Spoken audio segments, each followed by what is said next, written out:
so weird. This app shows that my credit score's pretty good, but I couldn't get the car loan. Are you using myfico.com? No, it's some other company. Oh, you should get a MyFICO account instead. FICO scores are the ones used by 90% of lenders, and other credit scores can vary up to 100 points. That would have been helpful yesterday. Get the scores lenders use. Get the right FICO credit score for your credit goal, including your FICO scores used for mortgages, auto loans, and credit cards. Visit myfico.com or download the MyFICO app to get started today.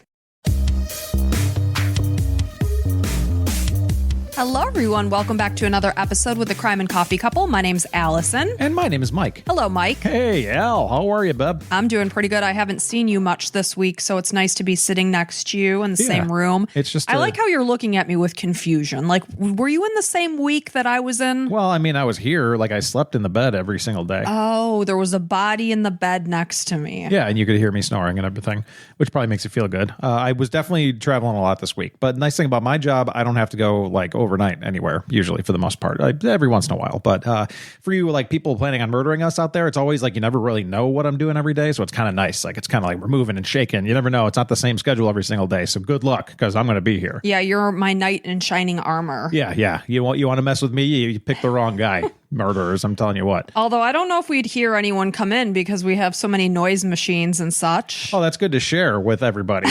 That's good. That's like really smart. And like, you know. I have no sense. What she means by that is there's lots of machine guns pointing at the front door and every entry in the house. That's what it is. You really. I had to work today. It's Saturday. My brain is fried. So good luck, guys. Yeah, no, it's don't worry. We got plenty of guns everywhere. There's actually one right under this dog right now. The sheet can turn into a gun. But if you are new to the podcast, we are a husband and wife duo.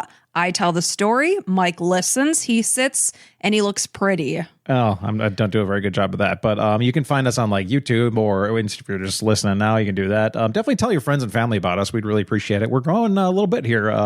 Got some new listeners, so that's actually a good idea to kind of reset. And we're going to be redoing our set soon. If you watch us on YouTube, we've been ordering a few things. And oddly enough, the change came from Mike. Yeah. And Mike isn't necessarily a doer of change when it comes to the house.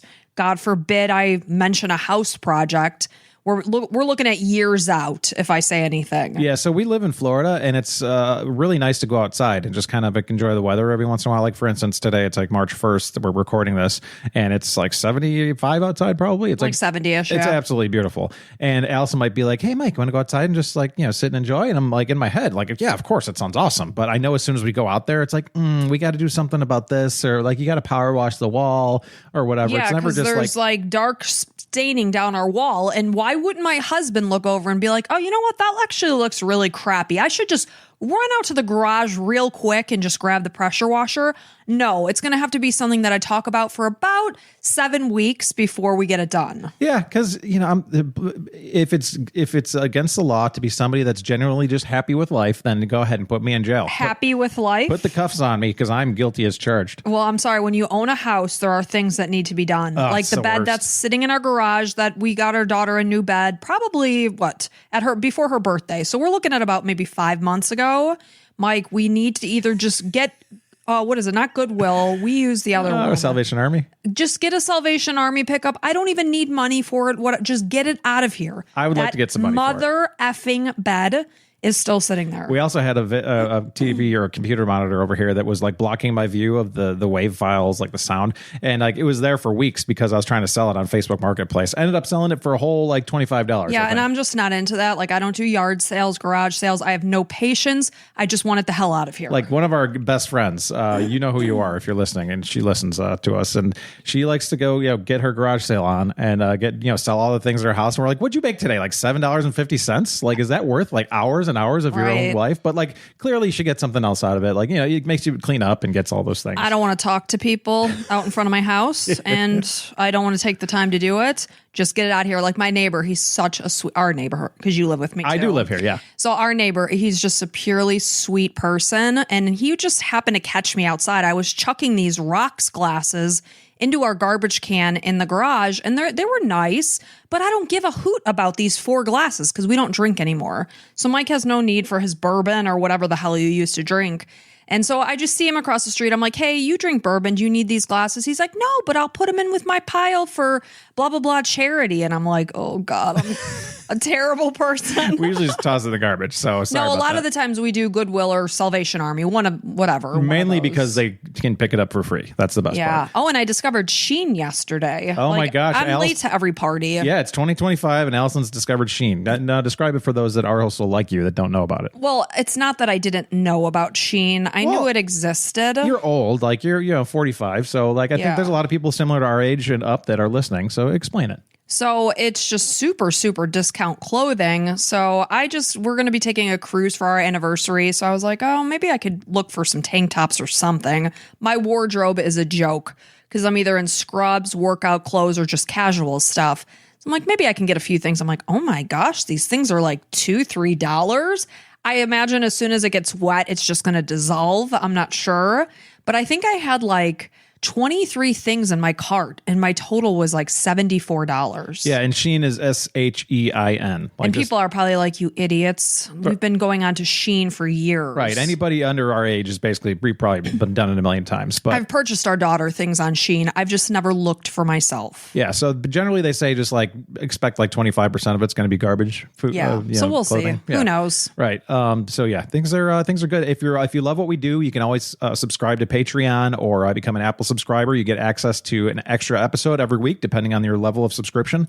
There's over 100 bonus episodes out there. So if you really love what we do and want 100 episodes that nobody else can get, just go ahead and subscribe. Absolutely. So are you ready to get into this? Real quick, our buddies Daniel and Melissa, they do the Till Death Do Us Part podcast. They do a good job over there, but they've also started a new podcast because Melissa's out of her mind and apparently doesn't have enough work to do with the Till Death Do Us Part, and she started Drunk in Love with her husband. So yes, and I listened to it, and they're just a great combo together. So I would suggest it's stories about, love and couples and relationships throughout the decades or whatever, but I'm probably totally botching the description. So you should probably just go over and listen to them, and they're just a good combination. Yeah, and I was talking to Allison real quick. We were walking today, and I just get intimidated by all the other like dudes that are in like crime, like the Wife of Crime podcast, Russ over there, and then we got Till Death Do Us Part, Daniel. Like they are both hilarious and awesome. Like I always feel like I'm not as funny or engaging as them. So like those guys do a great job. And I'm not looking for compliments. Like I know I'm all right. Well, I think you're very funny. Thank you for saying. She has to say that contractually. No, I 100% do not. Both of those guys do a great job, and their wives, of course. Their wives are the best. So yeah. So there's a green light on my computer, my MacBook, and then there's like a green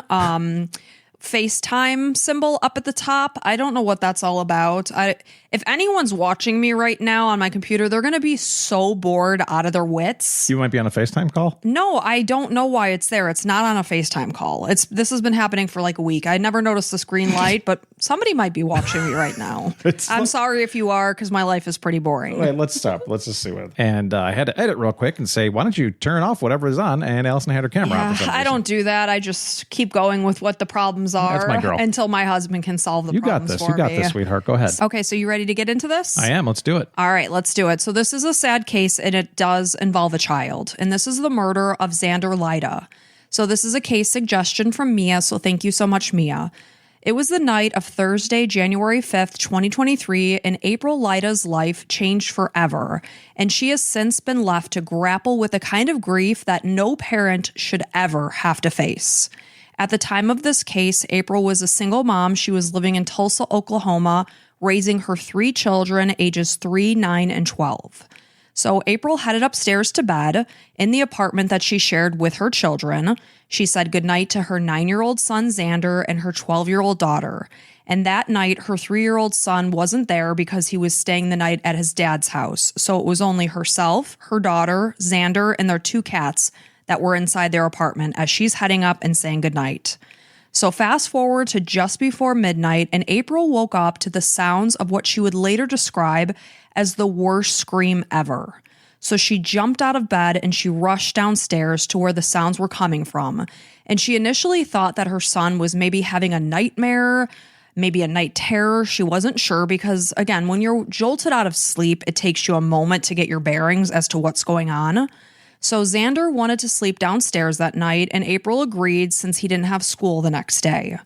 So as April ran to Zander's side, she began to move him on the couch in an attempt to wake him up from, like I said, what she believed at the time was to be a nightmare.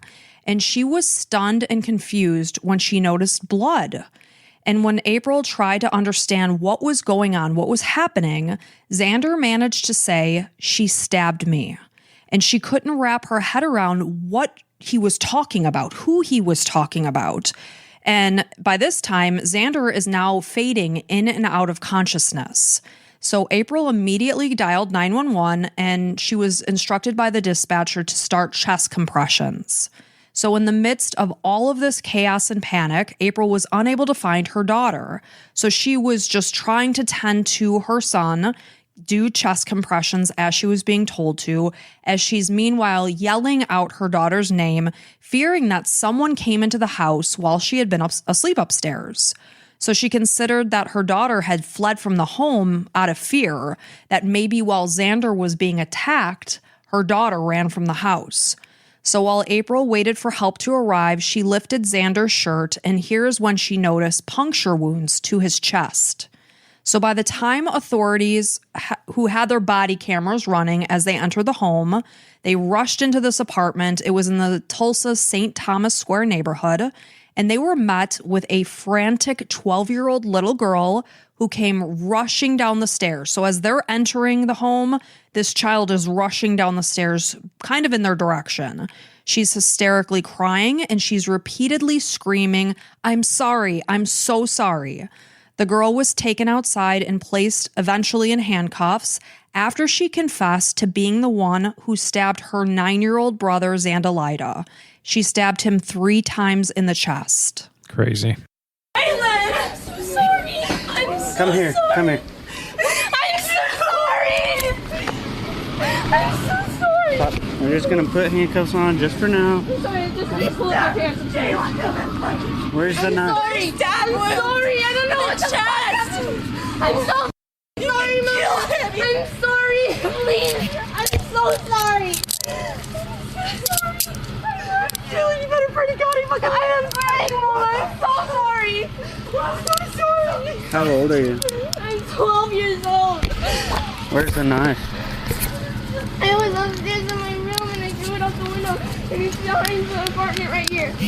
You threw it where? I threw it out my window upstairs. Right not up here? not right there. It's the room. It's the other room. It's right behind the apartment. This apartment right here. So where would the knife be? On that side? Right behind. Yeah. I'm so sorry, Mama. I'm so sorry. I don't know what happened. This is some demonic. I'm Hey, so sorry. what's your mom's name? What? What's your mom's name? I gotta go with him. I'm so sorry. I don't know what the happened. I don't know what happened. I don't know what happened. Come over here so we're out of the paramedics' way. I don't know what happened. I'm so sorry. Hey, what's your name? Seat for me. Sit crisscross on the grass, okay? Okay. Just sit there for a second. You don't have the knife on you, right? No, I swear I don't. I'm Sorry. sorry. I don't. So because the girl is a minor, her name has not been released to the public. So bodycam footage depicted the girl being led from the house while April could be heard screaming and sobbing inside the house. She was unable to comprehend why her daughter had done what she did.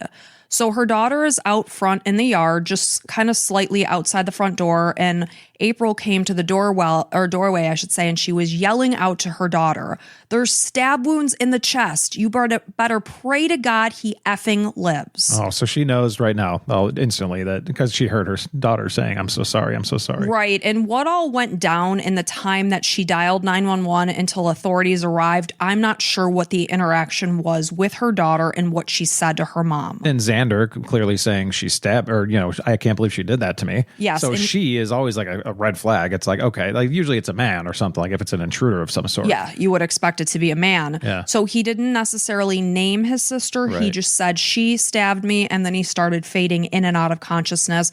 And then before you know it, now authorities are at the scene.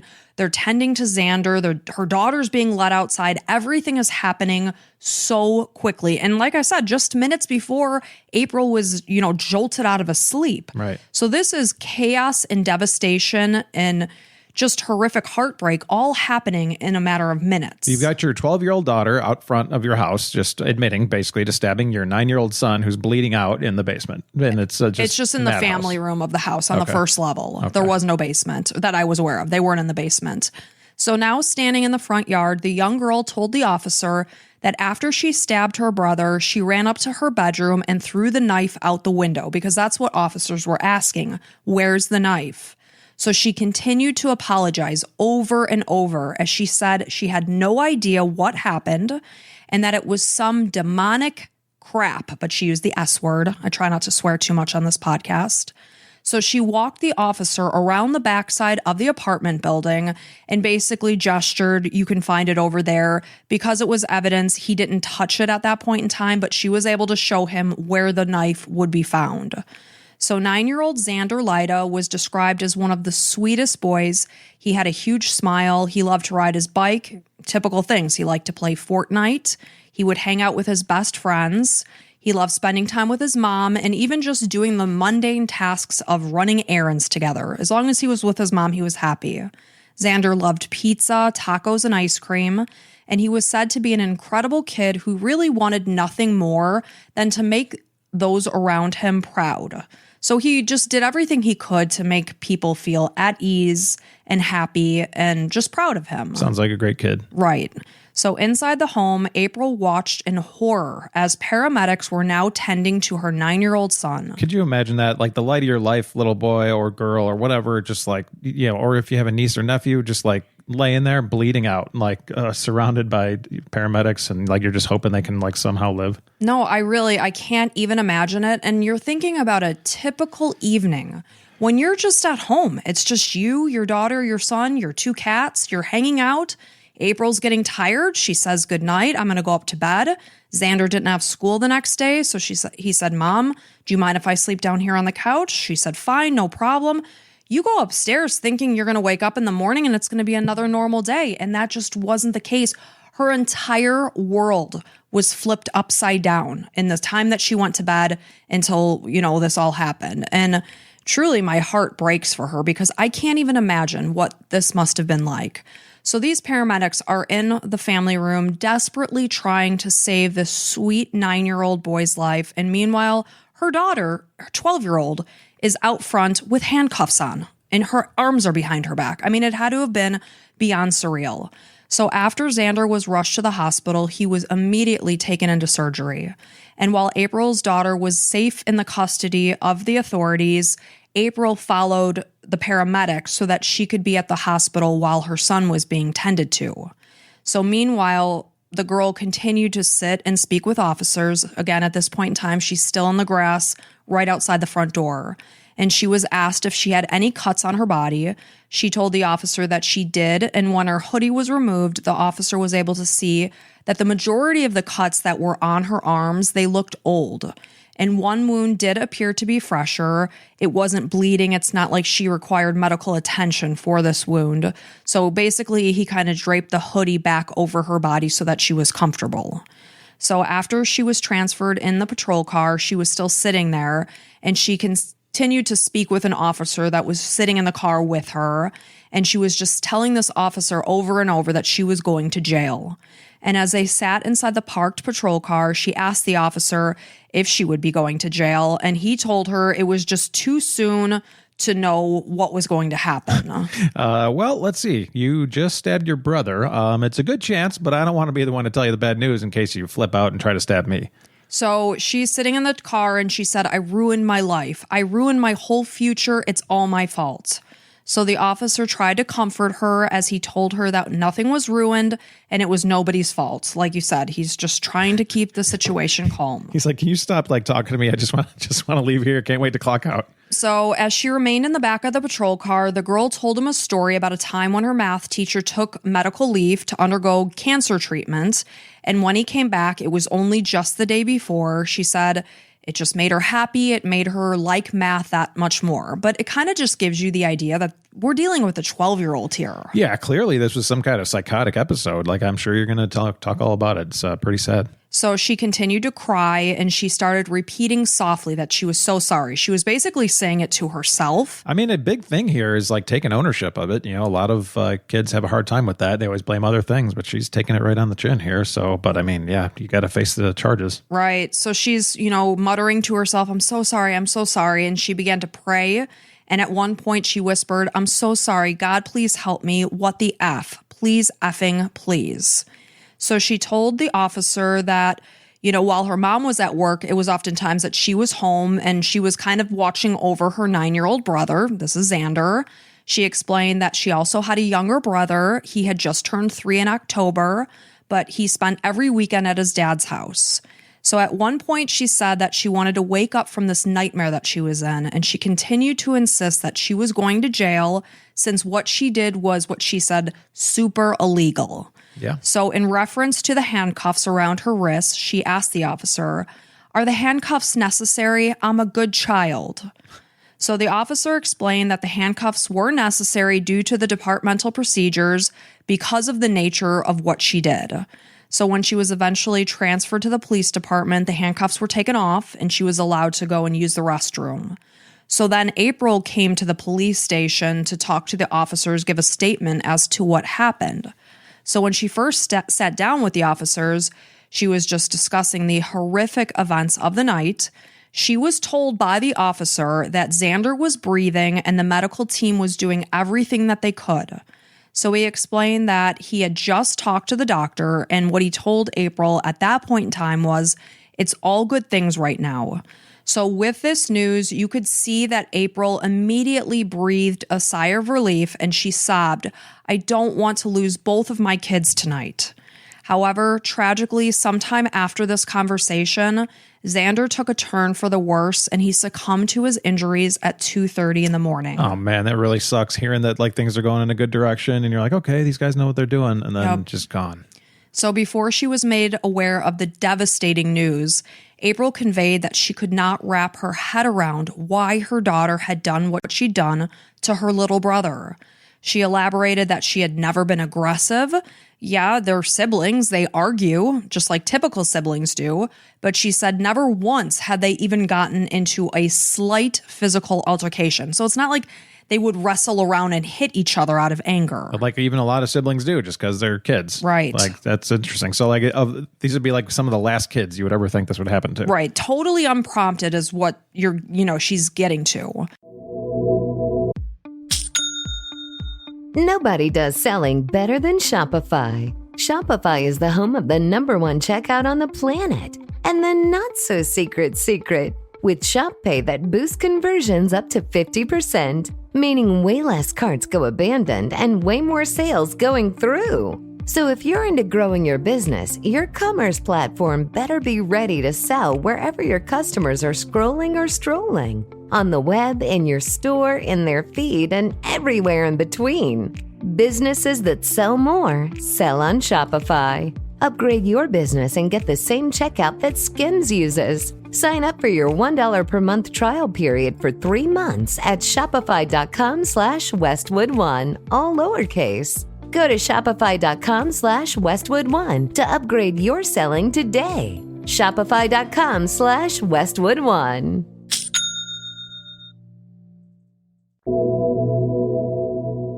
So despite the fact that the two had always been close, April had noticed that toward the very end of Zander's life, they were starting to argue and bicker more than usual. So April indicated that her daughter was always a happy, energetic child who loved school, and other than ADHD, she had never been diagnosed with any kind of mental disorder. She was always happy, she was well behaved. She'd never even had any sort of angry outbursts where she would lash out at her mom in anger, yell, nothing like that. So according to April, her kids were not allowed to watch scary movies. They weren't allowed to swear. I will tell you, while watching the Bodycam footage, the 12-year-old was swearing. Obviously, this is an extreme situation, but according to April, it's not like they walked around the house cursing. Right. I mean, kids will pick up all that stuff at school. I never swore when I was with my parents, but when I was with my friends, it'd be like all no holds barred. Right. Her daughter was swearing in front of April during the body cam footage.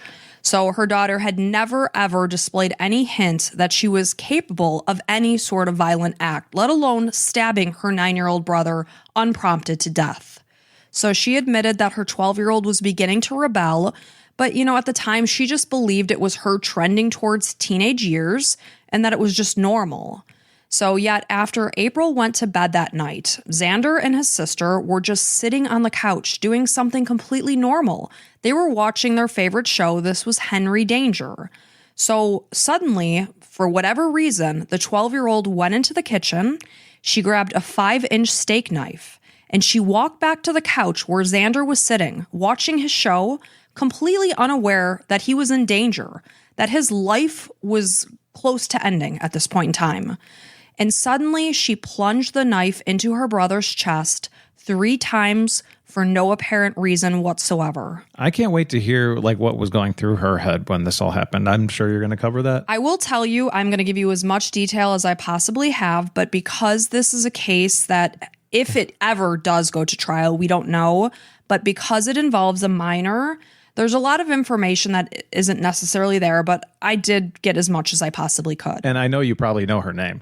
I don't know her name. Oh, really? That's no. not okay. Well, then the other thing I want to mention, you ever pick up a chef knife or something and it's I sharpen the chef knife or something and I'm like, this is capable of killing. Obviously, we're a crime couple here and we tell crime stories every week, but it's you might be walking by me and it's man, there's opportunities where people can just slice people and something like this, where this is just a standard 12-year-old, 9-year-old brother and sister watching Henry Danger and just goes and stabs him. And anybody's capable of that at any time. It's almost kind of crazy that it doesn't happen more or something. I don't know. It's morbid to think about, but everybody's got knives in their kitchen. We're all cooking. We're cutting through meat and things like that. Obviously, those are all potentially deadly weapons. Yeah. We just hope that they're in a household where no one's going to, kill anyone. There's a morality that, prevents you from that. Right. So there were no other warning signs of the violence to come. But after Zander's death, April learned that 2 weeks earlier, her daughter actually had said something to someone. She had confided in friends. I don't know how many, but she said that she had an urge to stab her brother. Wow. And this was something that April had never been made aware of until after the fact. Possibly because her daughter's friends were too afraid to speak up. Maybe they thought she was only joking. Yeah, you don't take that seriously. It's oh yeah, me too. Right. So either way, she wasn't told the information until after her son had already passed away. So again, like I had said before, April had noticed that her daughter was recently spending more and more time in her room.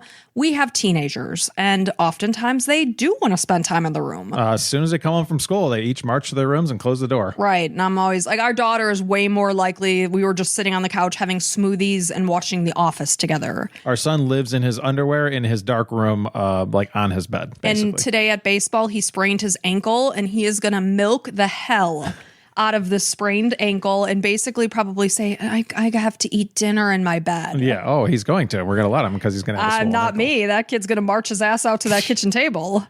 So again, April saw this as something normal, that her daughter was just becoming a teenager soon, and she just wanted her own space like many teenagers want. So April later indicated that her children were always very well behaved, and what happened on that horrific night had to have been a result, and this is all April's opinion, of a manic episode of some kind. So she was discussing the fact that her daughter was taking medication for ADHD. April indicated that her daughter's ADHD wasn't bad, but she did struggle to focus in school, so she was prescribed a low daily dose of a medication called Intunev. And she had been taking this for 5 years since she was 7 years old. She said that her daughter started having visions after a period of time that she was on this medication. Not only visions, but also hallucinations. She told her mom that she was starting to see ghosts. And she elaborated that she saw a little girl who sat next to her in her bedroom late at night.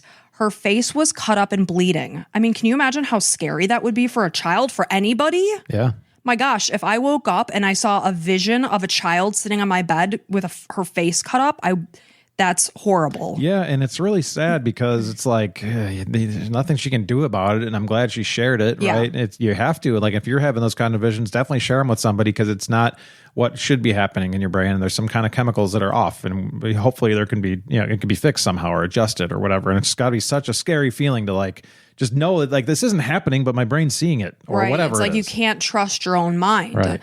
So not only was this, little girl sitting there with her face cut up and bleeding, the ghost would tell the little girl that she was going to die. I mean, terrifying. She also saw a woman in the mirror who wore a red coat and had no face. So there was also a morning when April's daughter ran from her room because she thought that there were thousands of ants crawling all over her body, despite the fact that there were no ants at all. According to April, because of these side effects with the medication, they eventually made the decision to take her daughter off of Intuitive. She took her to the doctor, explained the things that were happening, and the decision was to stop the medication. And with this, she was transitioned to homeschooling. So after coming off the medication, lo and behold, the vision stopped. And she eventually went back into the public school system. And once she did, time had gone by, so she asked to start taking the medication again. So April took her daughter back to the doctor, and he prescribed the medication a second time. And it wasn't long before her daughter's mood started to become a little bit more angry and irritable. She did start around this time spending more time isolated in her bedroom. So this was around the same time, which I said was about 2 weeks before Zander lost his life, that her daughter started to speak with her friends about having these desires to stab her brother. And at this point, she started harming herself as well. Oh, poor thing. So April indicated that because her daughter wore long sleeve shirts, she was unaware of the fact. Because you have to think about, this is a girl that's 12 years old. It's not like April is bathing her daughter. And she's wearing long sleeve shirts. So her mom has no idea that this is even happening. I could totally see that in her own house. Like, right. I wouldn't know. She didn't know that her daughter was harming herself. So when someone at school noticed, they did contact April. So that is another good thing, that people reached out to her saying, hey, did you know that this is happening? So with this information, April did confront her daughter, and she confided that it made her feel better about herself to do this. So obviously, this little girl was suffering inside. Yeah. So weeks later, she stopped taking the medication for ADHD, but April went on to read that the side effects can last weeks to months. So at the time of Zander's death, the daughter had been stopped again for the second time from taking this medication. And how long? So it doesn't sound like very long at all. So the first time around, she was taking it for an undetermined amount of time because she started at age 7.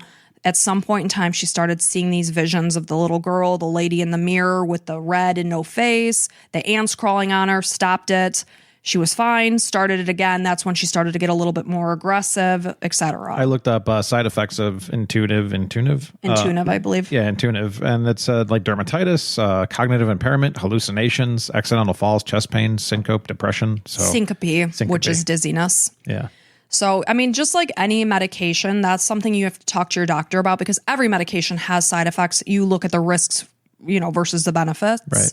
So when April spoke out for the first time in an interview with News Nation, she indicated that it was her daughter's medication that had caused her to act out in violence. However, a woman named Dr. Kelly Posner, she's a professor of psychiatry at Columbia University, she discussed the importance of separating fact from fiction. She agreed that the correct thing to do was, yes, first consider the medical issues or medications. And in this case, we know her daughter was taking medication for ADHD, and then try to come to an idea of what could have caused this terrible outcome. However, according to Dr. Posner, medications don't cause these terrible outcomes, and it's the underlying medical conditions that these medications are treating that are responsible for many things. She feels it's dangerous to blame the medications because when people start believing that these medications are dangerous, they may take themselves off rather than talking to their doctors first. And these medications, depending on what they're treating, they could be potentially life-saving. So really what it comes down to is these are conversations to be having with your doctor. Anytime you're changing prescribed medications, obviously the medications were prescribed for a reason. that if you're going to think about stopping taking them, talk to your doctor first. Absolutely, sure. It's not to say don't blame the medications, because if that's what she's saying, she's crazy. But yeah, you can, like, you have to weigh the pros and the cons. And if you see some hallucinations, then get off of it. But if you have a great, it improves your life, then go ahead, stay on it. I think what the doctor was saying was there's not necessarily proof that this intuitive can cause a person to lash out in such a sudden, unprompted, violent act that it would be as severe as this case. Yeah, but it just happened, so it's a possibility. So thanks. Like if I'm the mom, I'd be kind of pissed off. Was there an undiagnosed medical condition that was happening? Perhaps. So the medication... We're not saying that it was definitely the drug, but I'd be mad. Yeah, if I was April, I'd be like, oh, I don't know. Right, and by no means are we doctors, but the medication in question, like we said, is Intuitive. It's a non-stimulant treatment for ADHD, and studies have proven this to be both safe and effective. According to Dr. Posner, those with a history of self-harm or aggression may also be experiencing some sort of mood disorder. That's her point. There was likely something else going on under the surface that had yet to be diagnosed. Right. Dr. Posner believes that it's clear that April's daughter was undiagnosed and likely suffering. And like many, she was suffering in silence, and this resulted in her not getting the care that she desperately needed. Like 2 weeks earlier when she was telling her friends, I have the urge to stab my brother. That is not a healthy, typical thought. Obviously, something was going on.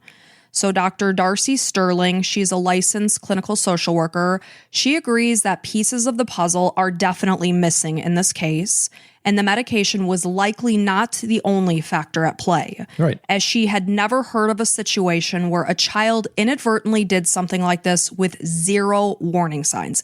Now, I'm saying zero warning signs. That's to April's knowledge, because she didn't know that her daughter was making statements about the desire to stab her brother. Right. So technically that was a warning sign, but it was missed because no one said anything. So it's her opinion that the medication alone would not make someone homicidal. Once again, if you're having concerns, please go talk to your medical professional. So on the other hand, New York emergency medicine expert, this is Dr. Stuart Fisher, he indicated that there is evidence that ADHD medication can contribute to behavioral changes in children, and in extreme cases, it can turn dangerous or pathological. So you have three different medical, professionals. Two are saying one thing, one's saying the other. So April believes that it was her daughter's case that was one of these extreme cases. Is that possible? Sure. And is it possible that there are underlying causes? Yes. Right. So in response to the old cuts that were on her daughter's arms, of course, when the police officer was checking her, April indicated that her daughter had been immediately taken off her ADHD medication at the advice of her doctor when she initially began to cut herself. And she clarified that the cuts were from 2 months before. She insisted that her daughter was not a cutter, as the fresh cuts on her arm were inflicted the night that she attacked her brother. However, April had mentioned that her daughter did engage in self-harm the night before the attack, something that she had only done once before. So according to April, Zander had been awake at the time of his attack, since he didn't have school the next morning. And like I said, that's why she had given him permission to sleep downstairs on the couch. And the reason that he didn't have school the next morning was because he was in the process of transitioning to homeschooling. It was through a program within Oklahoma. And days before his death, they met with his teacher. They were just waiting for books to arrive, and then he was going to start. So April feels tremendous guilt that she wasn't there to protect her son. She was upstairs sleeping, because she always promised her children that she would never let anything like this happen to them. It was her goal that their home be a safe space for them to come to, that they had nothing to fear, and for that she feels like she failed both her son and her daughter. How would you ever know that somebody was capable of, a sibling was capable of stabbing their own flesh and blood? You have no idea until it happens. And it's unfortunate, we can't anticipate things that are going to happen always. So Zander's death is not the only case of violence that this family has dealt with. I was also wondering if there's like a history of, some...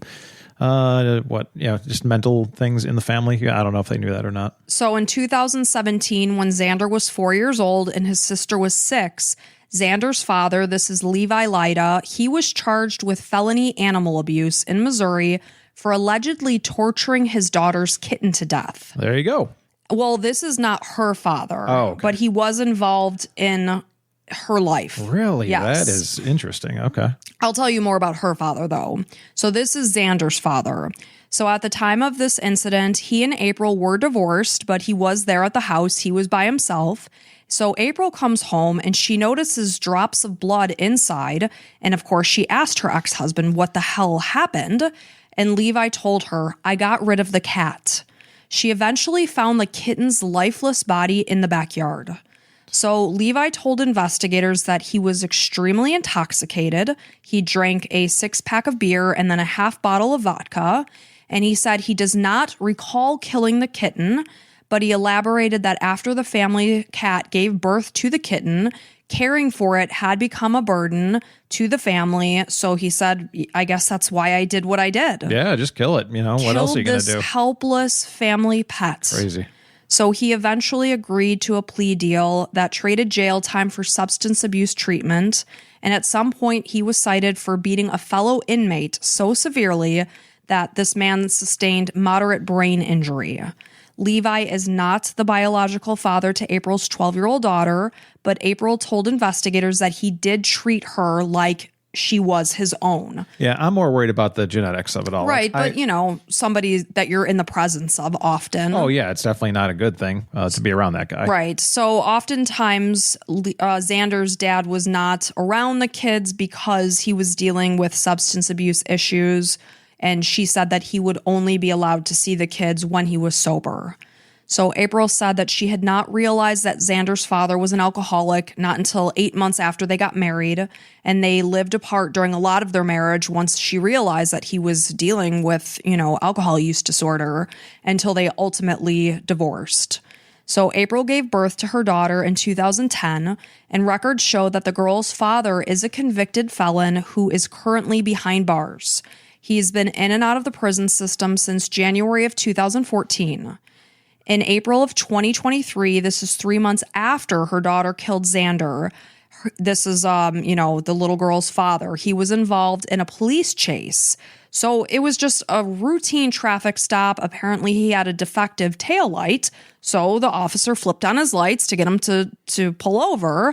And he didn't. He wouldn't pull over. So he basically crashed his car into a guardrail and began running. So once he was tracked down by police officers, they found crystal meth in a pill bottle. He had a loaded syringe and a baggie with a white powdery substance inside. And that's sad. That's clearly some mental health issues going on there. There's definitely drug use, and then there's trying to get away from the things in your head. Right. That's tough. Well, a lot of the time those two things go hand in hand. Yeah.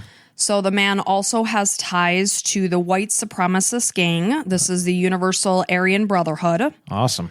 Yikes. So according to April, he has not been involved in raising their daughter and owes her tens of thousands of dollars in child support. She allowed her daughter to visit him in prison a couple of times when she was very young and didn't understand the concept of what prison even was at the time she was going to see her father. Man, this is one of those scenarios where if these kids turn out to be would have turned out to be in an all right situation, it would have been a miracle. Right. They have a lot of the deck stacked against them. So April admits that she too had once been a hardcore drug addict, but she said that as soon as she discovered that she was pregnant with her daughter, her firstborn, she stopped. So the 12-year-old girl was said to have grown up surrounded by felons, drug addicts, and white supremacists. Jeez. However, April remains adamant that the family's background is not to blame. She tried to shield her children as much as she possibly could from these troubled men, and she fully believes it is the medication for ADHD that is to blame. I mean, that's a victim thing, to kind of blame something else. And I don't blame her. Protect yourself. Yeah, exactly. If whatever she's got to do to protect herself mentally, that's fine. I'm glad I haven't had to go through something like that. But at the same time, you got to look at genetics. I always tell our kids, the reason that you do this is because of me, or the reason you do that's because of mom. I think genetics play a huge deal in a lot of things. I'm not a doctor by any stretch, but it's just always something you can kind of tie it back to, Yeah, I know. But at the same time, if you have a family member that does have a mental health disorder, obviously you want to go out and try to live your best life too. Yeah, you're not like screwed instantly, but it's like you got to watch out for it. Right. Like if you had alcoholism in your family, it's like it's probably not a great idea to pick up a bottle of booze, Right. Like you're susceptible to it. Of course. Nobody does selling better than Shopify. Shopify is the home of the #1 checkout on the planet. And the not-so-secret, with Shop Pay that boosts conversions up to 50%, meaning way less carts go abandoned and way more sales going through. So if you're into growing your business, your commerce platform better be ready to sell wherever your customers are scrolling or strolling. On the web, in your store, in their feed, and everywhere in between.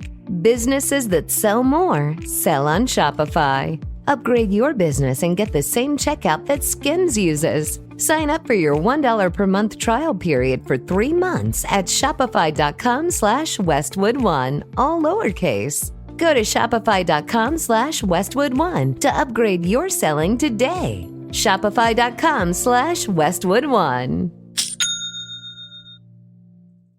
The secret is out. With millions of younger-looking customers across the country, Plexiderm is one of the most highly sought-after products on the market. It visibly shrinks under-eye bags and smooths out crow's feet in minutes, and the effects last up to 10 hours. Influencers love it, magazines feature it, and people just can't get enough of it. As a matter of fact, Elle Magazine gave it an Editor's Choice Award as Best Instant Wrinkle Filler for 2025. In as little as 10 minutes, Plexiderm reduces the appearance of fine lines, wrinkles, and those dreaded under-eye bags. So yes, you can look years younger in minutes, and the effects last for hours. No surgery, no gimmicks, just results. The best news, you can try Plexiderm for only $14.95. Plus, get free shipping. Don't wait. Order Plexiderm today. Visit plexiderm.com/special. That's plexiderm.com/special. Paid for by Sheer Science. So April indicates, though, that she does plan on suing the drug company as well as the doctor that prescribed the medication to her daughter. So April's daughter was ultimately transferred to the Family Center for Juvenile Justice. This is a juvenile treatment facility where she would undergo a mental evaluation and a subsequent treatment plan. So that's why I'm saying there's a lot of information we do not have available. For instance, what did the mental health experts diagnose her with? I would love to know what she said, like what was going through her head when she stabbed her brother. Well, that's the problem, though. April lived under the same roof with her children, and she saw nothing other than seeing that maybe her daughter was a little moodier and maybe in her room a little bit more. April literally said there was no warning signs whatsoever. No, I'm not asking about warning signs. I'm asking about the little girl. What was going through your head when you decided, go walk to the kitchen, grab a knife, stab your brother? I think it was this fascination. Like she told her friends, she had this urge to stab her brother. And just at that time, it came to a head and she's like, I'm going to do it. And honestly, it sounds like she didn't understand the finality of what she was doing. Even though she's 12. At 12 years old. You got to understand that. Like I said, we are not mental health experts. We are not doctors. We're just trying to wrap our heads around what may have happened. Yeah, that's more like coping. I think if she understood, it just had a psychotic episode. Maybe, but I mean, she walked to the kitchen. And here's the thing, and we will bring it up again, though, is that she knew what she did because she ran upstairs and threw the knife out the window. Yeah. So she knew what she did was wrong. Right. So in the meantime, there was like some demon or something saying to do it, like, you know, some kind of like fascination. What's that like chemical in your brain that's released? Dopamine. Yeah, like she was going to get a dopamine rush thinking about doing this, basically. I don't know, but again, 2 weeks before she did mention it, so it's not like it was a momentary thing. Like she'd been thinking about it. So in the meantime, April was trying to put one foot in front of the other as she mourned the loss at this point in time of 2 out of 3 of her children. And she coped by keeping her mind busy in order to keep the tears and the panic attacks at bay. She indicated that things within her home would trigger memories of all the good times that they'd once spent together, all the moments she shared with her son, and he was no longer there, at the hands of her 12-year-old daughter as she tried to grapple with what her daughter had done to her son. And I'm sure you go over your head or over and over in your mind, did I miss something? Was there something that she said or did that I missed? Sure, you blame yourself. I can't imagine. So April acknowledged that life without Zander seemed to make her whole world just seem dark. She misses the jokes that they came up with together, that they would share with each other. They would sing together, play games together. According to April, during her daughter's time in treatment, she has been very well behaved, and that's how she always was, though, according to April. She was always a good kid. And she says she is standing by her daughter's side, supporting her through the grief and shock of what she did to her brother. She recognizes that they both have a great deal of healing ahead of them, and this all needs to happen before they could ever live under the same roof again, as well as the fact that her daughter will require ongoing mental and emotional help. April indicated that her 12-year-old daughter remains heartbroken and guilty. She says she has no idea why she did what she did. She doesn't understand it herself, according to April's conversations with her daughter. And she says she feels like it wasn't her who killed her brother, like it was somebody else that she can't identify with. She said that before the attack, Zander and his sister had gone Christmas shopping. They'd gone with their grandparents. They'd bought presents for each other. And afterwards, she came across letters that her daughter wrote to Zander that expressed how excited she was to hang out with him.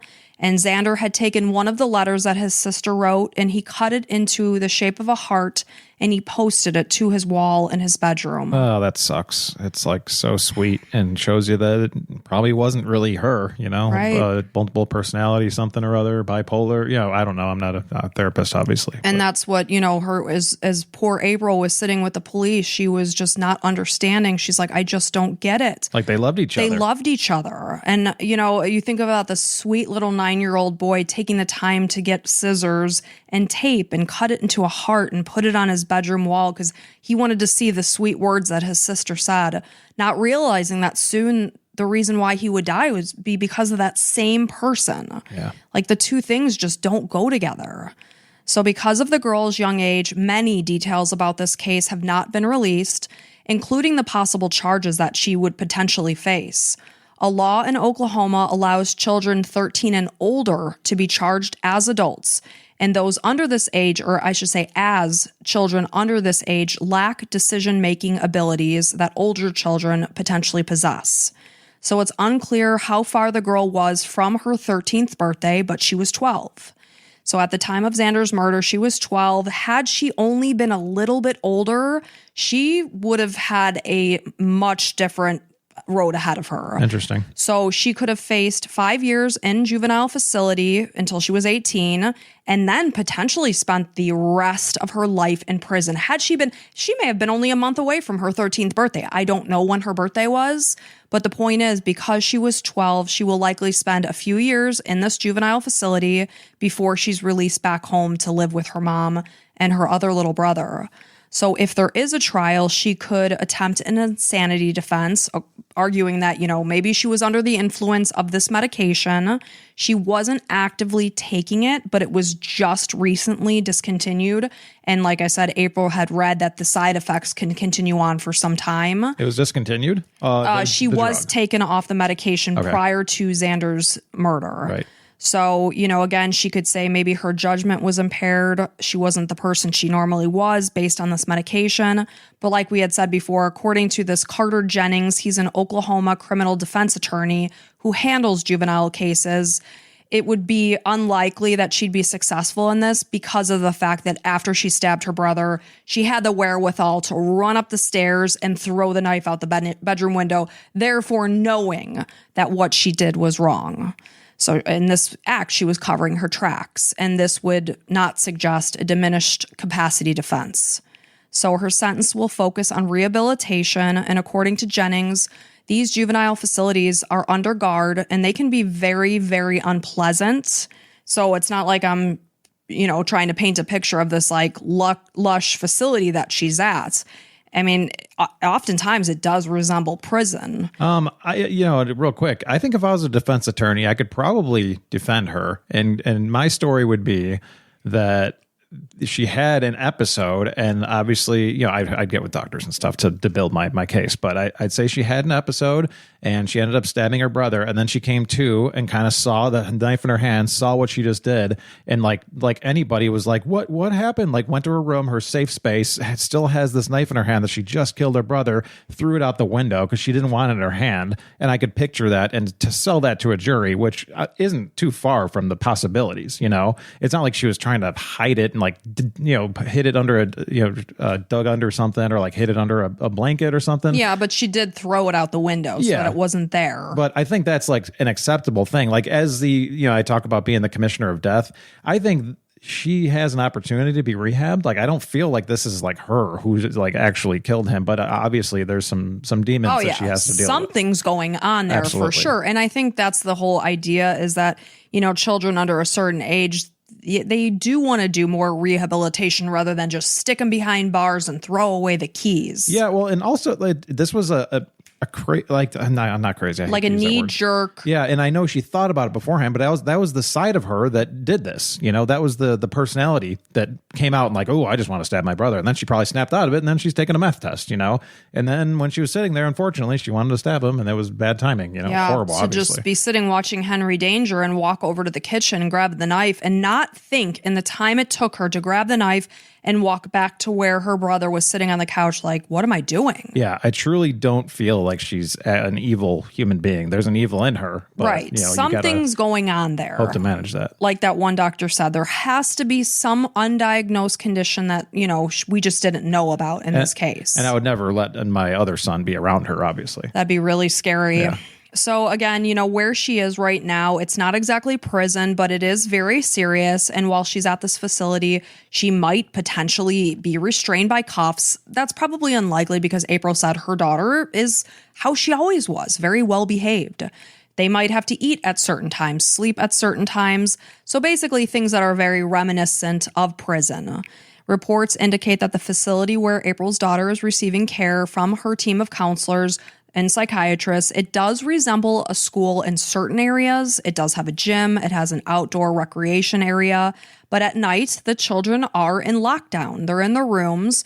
There's no bars like a prison, but it has see-through doors. But either way, very reminiscent of prison. So what I think about is that she's probably with a bunch of other kids that are like probably not great human beings. They're probably always acting out, probably did a bunch of bad things. Maybe some murderers out there too. I don't know. But like, obviously she murdered her brother, but there's like 90% of her is a kid that is just a regular kid, a sweet kid. And then she's around these other kids. It's like, it's a really horrible situation any way you slice it. Yeah, it's true for sure. So according to April, her daughter is attending school while she's at this facility, and she's maintaining all good grades. She said that her daughter has things that she remembers from that night. Other details of the night she doesn't recall. And she knows what she did, and because of her actions, there are consequences. And that's why she's willing to face them. So a GoFundMe page has been created for April in order to help her cover expenses so that she can relocate herself and her son to a new home, pay for all the legal fees, allow her to take a step away from work so that she can attend these counseling sessions, as well as visitations with her daughter and her care team. Since the harrowing body cam footage from this horrific night was released, and this happened in June of 2023, the case had gotten a lot more of attention. So April has since made a statement thanking everyone that has made donations, while also voicing her frustration that the videos have been made public, something that she says should not be legal. So she discusses the ignorant, hateful comments that she's received. And, we know that social media can be a very good, uplifting community. It can also have a very ugly and nasty side. I'm always taken aback when I read somebody's comments and I'm like, I can't believe people say these things to other humans. There's a lot of scumbags out there. Right. So she has been dealing with a lot of that. Very hateful comments. She admits that yes, her children do have different fathers, but they were good kids. And she never let that prevent her from providing for them in every way. And she argues that her children never, ever physically harmed each other before this night, despite the fact that, they had been bickering more often than usual, but it was all normal to her. And she describes her son's death as a horrible tragedy that she was completely unable to see coming. She had no idea that danger was lurking right in front of her, That night, when she went up to bed, everything seemed typical. Her son and daughter were sitting on the couch watching Henry Danger, never expecting that would be the last time she would see her son alive. And it sounds like a lot of online people are probably blaming her for not seeing it sooner, based on what Who I'm hearing. knows what they're all saying, but there's always a lot of hateful people out there. Like you coined, hindsight is 2020. I said that. That's my term. Right. No one else can use it unless they give me the credit for it. Right. So, it's just a very, very sad case, and that is the murder of Zander Lyda. Yeah, that's terrible. Regarding the police camera footage being public, I think that should always be public. It's, our tax dollars going towards police stuff. And, sorry that your kid was part of it. But well, and her face was blurred out. We don't have her name. Yeah, that should always be available. Once we start not allowing police video, that's where things go downhill fast. But called the Freedom of Information Act. That's where a lot of people get information from. Well, look at you, Mike. FOIA Act. So yeah, it's a horrible situation. I hope this little girl can get some help and get on the meds that she desperately needs. And it sounds like she's mature. She's accepting that she did this and she's got to pay the price. And I don't know. I hope the best for the kid. But yeah, I mean, we could only hope that she does, like you said, get whatever help it is that she needs, whatever medication she needs, and that she can live a somewhat normal life moving forward. I mean, it's always going to be there that she did what she did. She's got to live the rest of her life knowing that she killed her brother. Yeah, and it's just sad because Zander sounded like such a sweet little boy, and the fact that he had no idea that he was in danger. It's just really sad. Sucks. Well, thank you for sad telling all around. Zander's story, and maybe it makes some other parents more aware of maybe things going around. So and maybe kids too. When you hear your friends talking about doing something that doesn't sound quite right, stabbing their sibling, take it seriously and maybe tell an adult. Hopefully, if you're listening to this, the worst thing that could happen is nothing. But the best thing that could happen is maybe they get stopped from actually stabbing their sibling. Yeah, and the whole idea is that no one should suffer in silence. Right. That there's help available out there. It's just a matter of getting it. Right. You listeners know that we're not afraid of letting I'm not afraid of letting a killer have it and just be really dig into them. But it sounds like this kid's just got some serious mental problems, and it's really sad. It is very sad. My heart really breaks for April and the fact that people are just out there crucifying her. And it's that's not helping. This woman lost her son, essentially lost her daughter. It's she can't identify with who she is or what decision she made. But to just be, make such ignorant, hateful comments is not helpful. Yeah, if you listen to the show, then spread positivity if you could. Just tell somebody they look good or whatever, or you love their nails or hair or shirt that they're wearing or something. I watch a lot of those TikToks where it's a dude just walking down the street and he's like, "Hey man, love your outfit," to another guy, and he's like, "Thanks," and you see a big smile. It's you didn't make that person's day necessarily, but you made that half second there, and then they're probably going to go to their wherever they're going and be like, "Hey, some dude just said I look good today." Right, and then that next person is more likely to spread the positivity, and it's a domino effect. It's like the wildflowers being spread. Yeah, we were taking a walk today, and there were pretty wildflowers in this field by our house, and they were just glorious. They're lavender, just beautiful. And I was telling our daughter, I was I used to read you a story about a lady that would walk with wildflower seeds in her pocket, and she would walk along her street in the countryside and just spread the seeds. And then as the years went by, these wildflowers just bloomed and made so many people in the town so happy that I think even people came to the town just to see these wildflowers. And we Googled it, and it was that's a theme that's used in a lot of different stories for coming of age. And it's no particular story. I thought it was nice. And I do make an effort to go onto Instagram and say nice things in people's comment feeds because, like I said, I'm always shocked when I read through the comments. I'm who says this to another human being? Fake lips, fake face. I'm well, I might be thinking those things, but don't say it. Don't say it. Keep it to yourself. Just and say something nice to your husband or wife once in a while. Do I not compliment you? Oh no, Mike? Is that a hint? Oh, I'm saying that as in generalities. I wasn't saying it towards you because you are so good looking. That's what I'm talking about. That's from Seinfeld, right? And then we do this thing where if I come up with something, I'm always it's just not just a pretty face. And Mike's new statement to me is, "You're not a pretty face." No, you're because okay. I do a gesture. Yeah, I gesture at my face. When make me sound like a jerk. So Mike is not abusive. He's not a jerk. She makes a gesture to her face and wants me to say not just a pretty face, but I say not a pretty face, and you're no, it's not just a pretty face. I'm oh yeah, I always forget. God, everyone thinks you're such a jerk. Why are you such a jerk? It's mostly true. All right. Well, thank you guys so much for being here with us. We appreciate the heck out of you. We will be back, like Mike said, on Wednesday with bonus episodes. So if you need more content, we're here for you. It's there. Yeah, just throw us some cash. Yeah, just a little cash. Yeah. But like you were saying, you can do how many days free on Apple subscriptions? 3 days. 3 days free. If you could binge all you want, I think the record is like 12 episodes. So try to beat that. Well, like I always say, if you know you have a project coming up, a deep clean of your house, organization, pop those earbuds in and just listen. And I apologize for the sound of my grating voice. It's pretty bad. It's awful. I got to live with it all day. I know. So anyway, guys, until next time, bye.